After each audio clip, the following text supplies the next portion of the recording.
Now the text widget, if you hover over it, also actually takes some named parameters. You find a curly brace and a long list of parameters between those curly braces here as well. But there also is one positional parameter, and that's possible as well. You can mix and match those different parameter types as needed when defining functions. That is totally up to you, the developer. And here, this positional parameter is indeed what we must set when using text. Otherwise, we get an error that one positional argument is expected, but 0 arguments are found.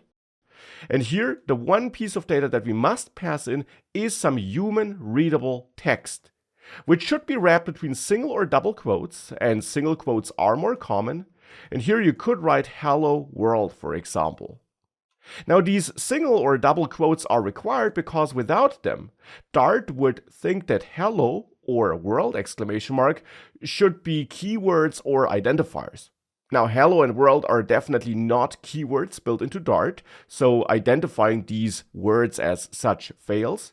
And they're also not valid identifiers because neither in the material Dart package which we're importing, nor in your file is there a hello or world function or anything else you could be referring to here. Referring to run app, material app, and text worked because those things are indeed defined here in material Dart. Hello and world are not defined there, and they shouldn't be, because here we're not trying to execute some commands or run some code.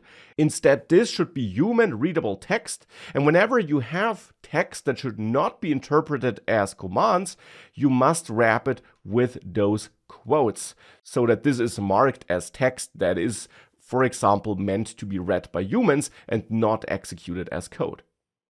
And with all those things, we now have our first basic combination of widgets, where we create the text widget and pass that to the material app widget, which then in turn is passed to run app.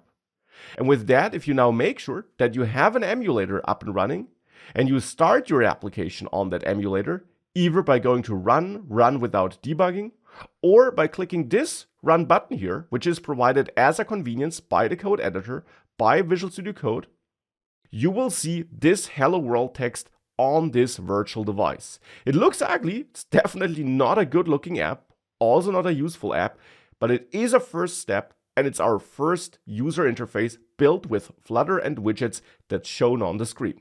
Now we can dive in deeper.